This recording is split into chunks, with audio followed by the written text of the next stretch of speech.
بھی ہے۔ تو اس لیے جو قانون اسلام نے مسلمانوں کو دیے ہیں وہ قیامت تک کے لیے جوں کہ توں رہیں گے۔ جن کاموں کو اسلام نے اوپن چھوڑا ہے اس کے اندر اجازت ہے کہ آپ اپنے وقت کے حساب سے اس میں کمی بیشی کرتے رہیں، اور اسی کے اندر فقہاء اکرام نے وقت کے حساب سے تبدیلیاں کی ہیں، وقت کے حساب سے معاملات کو بدلا ہے، وقت کے حساب سے ان کے اندر اونچ نیچ کی ہے۔ جہاں گنجائش ہے اور جہاں گنجائش نہیں ہے اس میں کسی کو بھی کرنے کی اجازت نہیں ہے۔ کوئی اپنے آپ کو سپر پاور سمجھتا ہو، کوئی اپنے آپ کو بڑا فن خواں سمجھتا ہو، کوئی اپنے آپ کو عقل کل سمجھتا ہو، لیکن اس ہستی کے سامنے اور دین اسلام کے سامنے اس کی نہ کوئی حیثیت ہے نہ کوئی اوقات ہے۔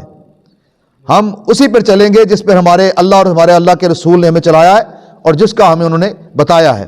اس کے سامنے نہ کوئی ہمیں کوئی قانون پڑھائے، نہ کوئی ہمیں کسی اور کی طرف لے جانے کی کوشش کرے، نہ ہمیں زمانہ دکھائے، نہ ہمیں وقت بتائے، نہ ہمیں دنیا کی ترقی کی طرف راغب کرے۔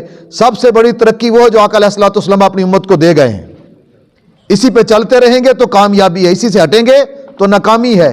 یہ آج یہود و نصارہ نے مسلمانوں کے ذہنوں کے اندر یہ بات ڈال دی ہے کہ جناب اگر تم صرف اسلام پر چلو گے تو پیچھے رہ جاؤ گے، پھر تم جناب ناکام ہو جاؤ گے۔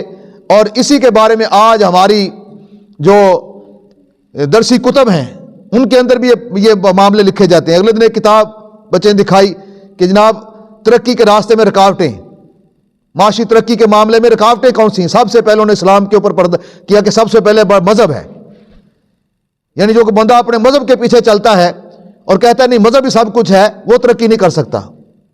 کتنا بڑا جاہلانہ یہ جملہ ہے۔